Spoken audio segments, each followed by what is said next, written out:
খোলা আকাশের নিচে অস্বাস্থ্যকর পরিবেশে এভাবেই সারি সারি ড্রামে বিভিন্ন কেমিক্যাল মিশ্রিত পানিতে দীর্ঘদিন ভিজিয়ে রাখা হতো পচা কাঁচা আম, আমলকি, সাতকরা সহ নানা মুখরোচক খাবার তৈরির উপকরণ। এসব ড্রামে আসা যাওয়া করত টিকটিকি। আর টমেটো সসের নানা উপকরণ সংরক্ষণ করা হতো অস্বাস্থ্যকর ও নোংরা স্থানে ড্রামে পলিথিনে ভরে। এমন বাস্তবতা পাওয়া গেল চাংখারপুল লেনের গোল্ডেন ফুড প্রসেস নামের কারখানাটিতে।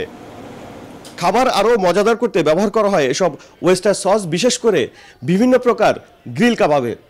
চাইনিজ ব্র্যান্ডের এই সসটিও তৈরি হচ্ছিল এই বাড়িতেই। নকল এসব সসের গায়ে চায়না ভাষায় লেখা লেবেল লাগিয়ে বাজারজাত করত প্রতিষ্ঠানটি। শুধু এসব সসই নয়, পাশের রুমে চলছিল বিভিন্ন কেমিক্যাল আর কারখানার রং দিয়ে বানানো নানা জ্যাম, জেলি আর মধু প্যাকেটজাত করার কাজ। গন্তব্য পরিবেশক হয়ে খুচরা বাজারে। কালার আছে, রাজবাড়ি কালার, ক্যারামেল কালার। এগুলো কিসে দেয়? এগুলো এই যে আচারে, জেলিতে এগুলো দিতে হয়। বিনজিক আছে, কেমেস আছে, সাইটিক আছে, ইউএসবি আছে, মোটা দানা আছে, এগুলি আগার আগার আছে।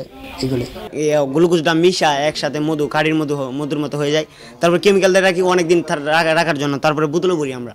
ব্যবহার করা হতো আয়োডিনবিহীন কলকারখানায় ব্যবহৃত লবণও। যদিও এসবের পক্ষেই সাফাই গাইলেন প্রতিষ্ঠানটির ব্যবস্থাপক। আমরা যদি কেমিক্যাল ব্যবহার না করি, মালটা 3 দিন হইতে 4 দিন থাকবে, এরপরে পচে যাবে মালটা। শুধু নিজেদের পণ্যই নয়, অবৈধভাবে আরও বেশ কিছু কোম্পানির পণ্য তৈরি করে আসছিল প্রতিষ্ঠানটি। ক্ষতিকর প্রক্রিয়ায় তার খাদ্য দ্রব্য উৎপাদন করছেন এবং জনগণের সাথে প্রতারণা করছেন। এই দুইটি বিষয় আমরা আমল নিয়ে 2 ধারায় আমরা 6 লক্ষ টাকা জরিমানা করেছি এবং অনাদায় কারাদণ্ডের বিধান রয়েছে। পরে প্রতিষ্ঠানটির তৈরি পণ্য ও উপকরণ ধ্বংস করে নিরাপদ খাদ্য কর্তৃপক্ষ।